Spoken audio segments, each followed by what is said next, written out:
जनसंख्या समूह में महिलाओं तथा पुरुषों की जनसंख्या के मिलने वाले अनुपात को, पुरुषों तथा महिलाओं की जनसंख्या के मिलने वाले अनुपात को हम लिंग अनुपात कहते हैं। स्थान का अंतर करना मतलब स्थान को बदल करके दूसरे स्थान पे जाना, उसी को प्रवास कहते हैं। जनसंख्या संगठन के बारे में, लिंग अनुपात के बारे में, जनसंख्या पिरामिड के बारे में कि जनसंख्या संगठन क्या होता है, लिंग अनुपात क्या होता है और क्या कहते हैं जनसंख्या का पिरामिड क्या होता है, इसके बारे में आज हम लोग जानकारी प्राप्त करेंगे। ठीक है, तो देखते हैं कि सबसे पहले जनसंख्या घनत्व क्या है या जनसंख्या संगठन क्या है। तो जनसंख्या संगठन से आशय जनसंख्याओं की उन सभी विशेषताओं से है जिनके द्वारा लोगों को एक दूसरे से पृथक किया जाता है। पृथक का मतलब क्या होता है, अलग किया जाता है। पृथक का मतलब क्या होता है, तो कहने का मतलब यह हुआ कि जनसंख्या संगठन उसको कहा जाता है जिसमें जनसंख्याओं को उनके विशेषताओं के अनुसार, किसके अनुसार, उनकी विशेषताओं के अनुसार हम लोगों को एक दूसरे से अलग रखते हैं, बांटते हैं, है ना। अब कैसे बटाता है, तो सबसे पहला आता है आयु। आयु के कारण नहीं, 5 से 10 साल के बच्चे यहाँ बैठे हैं, 11 से 12 साल 15 साल के बच्चे यहाँ बैठे हैं, है ना। 16 से 18 साल के बच्चे ये काम करें, होता है कि नहीं होता है। तो ये होगी आयु। आयु के हिसाब से हमने क्या किया, बांट दिया। दूसरा निवास स्थान, कलवा के लोग यहाँ रहेंगे, छजना के लोग यहाँ रहेंगे, है ना। सर्रा वाले वहीं रह जाएंगे, मदना वाले मदने में रहें, हुआ कि नहीं हुआ। तो निवास स्थान। व्यवसाय, कौन सा व्यवसाय कौन करता है, पान भंडार वाला उधर बैठेंगे, इलेक्ट्रॉनिक वाला इधर बैठेंगे, समझ गए ना। और भी क्या सब आता है, किराना स्टोर वाला वहाँ बैठेंगे। तो माने कहने का मतलब यह है कि सबको उसके विशेषताओं के अनुसार हम क्या कर रहे हैं, अलग कर रहे हैं, अलग है ना। उनके विशेषताओं के अनुसार हम क्या कर रहे हैं, अलग कर रहे हैं। फिर शिक्षा, अब जैसे यहाँ पे देखो क्लास में क्या होता है, हम बोलते हैं पहला से दूसरा क्लास को वहाँ बैठाओ, है ना। वो वाले बच्चे ये पढ़ें, दूसरा तीसरा से चौथा ये करें, 11वीं क्लास 12वीं क्लास ये पढ़ें, इधर बैठें, ये काम करें वो काम करें, कहते हैं ना। तो शिक्षा के आधार पर भी हम उसको अलग करते हैं। तुम्हें नींद आ रही है, रात भर मोबाइल देखना बंद करो। तथा जीवन प्रति आशा, तो ये सब मिला करके हम इसको कहते हैं जनसंख्या संगठन। क्या कहते हैं, जनसंख्या संगठन। समझ में आया। जनसंख्या संगठन उसे कहा जाता है जिसके अनुसार लोगों को अलग किया जाता है। लोगों क्या कहा जाता है, अलग किया जाता है, पृथक किया जाता है, उसे हम कहते हैं जनसंख्या संगठन। जनसंख्या संगठन, समझ में आ गया। आगे देखो, अब लिंग अनुपात के बारे में जानेंगे कि लिंग अनुपात क्या होता है।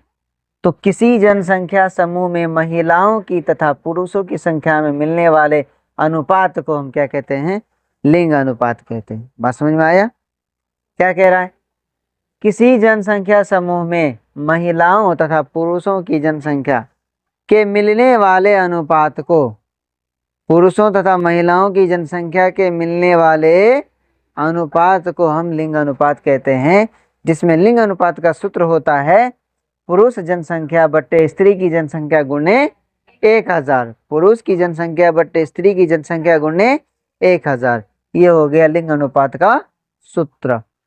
अब हम लोग बात करेंगे कि लिंग अनुपात को प्रभावित करने वाले कारक। तो लिंग अनुपात को प्रभावित करने वाले कारक जो है 3 कारक हैं। कितने कारक हैं, 3। लिंग अनुपात को 3 कारक प्रभावित करता है। एक तो जन्म दर, क्या प्रभावित करता है, जन्म दर के पूरे वर्ष में कितने बच्चे जन्म लिए और जन्म लेने में कितने लड़के हैं कितनी लड़कियां हैं, लिंग अनुपात को प्रभावित करेगा। दूसरा मृत्यु दर, अब मृत्यु दर पूरे वर्ष में कितने लोग मरे, उसमें कितने पुरुष थे कितने स्त्री थे।